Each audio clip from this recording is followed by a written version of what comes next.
sebagai makhluk. Nah, tentuannya tangan di namanya minta. Dan yang perlu kita sadari lagi apa? Ketika kita bermohon itu ya tidak lepas dari catatan timeline itu. Tuh Mas. Jadi kalau hari ini kita berbicara doa, timelinenya memang doa ini hari ini. Sebenarnya berpikir itu dari improvisasi sebenarnya. Enggak, jalani aja. Jalani aja. Sebenarnya edukasi. Kan ini kan berbahaya kan kalau misalnya kayak orang-orang masih muda, agak berbahaya Pak. Ya. Kayak doa, kan doa. Edukasi. Jadi tingkat tertentu kita harus memahami bahwa hidup itu tidak ada improvisasinya sama sekali. Makanya kita tidak akan pernah silau dengan orang lain. Mau mencapai apapun ya memang mudah jalannya begitu. Itu yang saya ceritakan, kita seperti tadi, namanya cerai, yang jalannya begitu, nikmati saja. Dan pasti baik buat semua pihak. Dalam hitungan saya, hitungan ikhtiar manusianya, naik pangkat brigjen itu harusnya 2022 Pak. Dan di depan Kapolri ya Pak, tarik ganti teman saya. Kalau kita marah, bisa. Dengan penuh kesadaran ya udah, itu rezeki harus jadi. Sampai teman-teman itu ngumpulin saya, jangan musuhan ya sama itu loh, apa musuhan? Kita sadari penuh bahwa bukan rezeki kita. Tapi tidak memang ya semua mungkin namanya punya pemahaman seperti itu. Waktu itu damai dulu ya. Ya.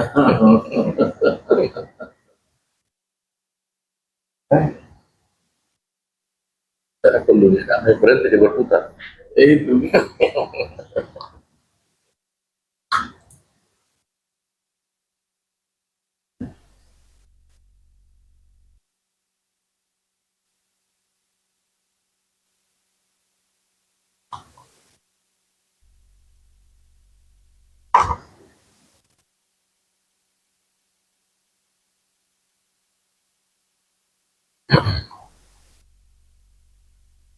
Sekarang ini kan mau lagi marak-maraknya orang melaksanakan ibadah umroh. Biasanya Kalau menjelang puasa, lagi tren sekarang ini umroh itu di tanggal-tanggal seperti ini dan kemudian ketemu puasa di Mekah, Ka'bah. Tadi saya mau ke sini, ketemu di bandara itu ada rombongan sekitar 130 orang, guru-guru pergi umroh. Saya itu waktunya kalau 14 hari, berarti dia kena puasa di sana. Katanya salah satu, kenapa tanggal segini Pak? Puasa di sana. Dengan luar biasa berkahnya malu puasa.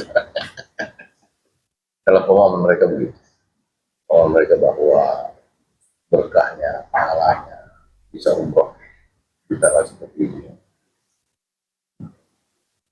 Ini memang menjadi apa ya? Menjadi bahan dagangan. Iya, umrohnya sih bagus. Kalau dia umrohnya ada berharap barokah, pahala ya udah selesai.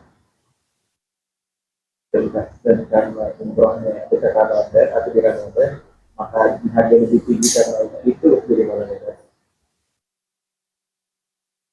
Karena umroh dan haji itu sebenarnya napak tilas. Napak tilas dulu perjalanan Nabi seperti apa, Nabi dulu di mana, ada orang-orang seperti apa, orang Arab, nah, itu napak tilas. Karena keimanan Nabi atau besar ini sekarang. Tapi keinginan untuk melakukan itu masih boleh. Karena masalah. Selama itu buat keindahan, buat kesenangan kita kan ada masalah. Tapi yang penting abaikan mengenai reward. Abaikan. Ada yang bawa kalkulator Mas. Bawa kalkulator tuh lihat. Itu jumlah pahala. Iya. Supaya juga. Begitu menjelang mau pulang dia bilang begini, kita sebulan boleh nggak usah sholat dulu. Masya Allah. Tabungan pahala kita masih cukup. Kan gitu. Dia pakai kalkulator ngitung itu. Sekali sembahyang di Masjidil Haram kan 70.000 kali. Itu 5 kali sehari kan gitu. Kali sebulan. Levelnya baru segitu mungkin nggak apa-apa juga sih kalau ya bertahan. Ya. Dan ujungnya itu di bulan berarti kita pulangnya boleh istirahat dulu. Ada juga itu kan ada bilang kalau Tidak merata sih, tidak merata. Semua tujuan orang umroh haji itu semuanya cari keberkahan. Padahal dia jangan dengan keberkahan diri dia. Tuhan kasih dia punya rezeki, jalan-jalan ke sana, dia udah berkah. Dia cari keberkahan. Nah, kayak orang mancing.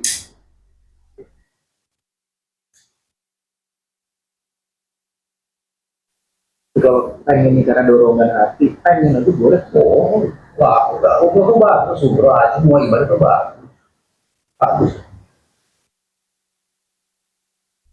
Hanya ibadah itu jangan dijadikan transaksi. Saya ingat tuh kata-katanya teman saya dulu, bisnis kan kalau bisnis bukan nyari untung kan ya, kalau begitu umrohnya langsung paling depan karena itu paling bagus pahalanya jadi di transaksional.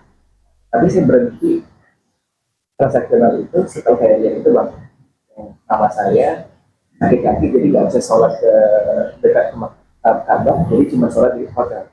Saya berhenti ya udahlah nemenin mama aja. Kalau emang ternyata nggak untung mama ya udah terserah, wah nemenin mama kasih ya sendiri.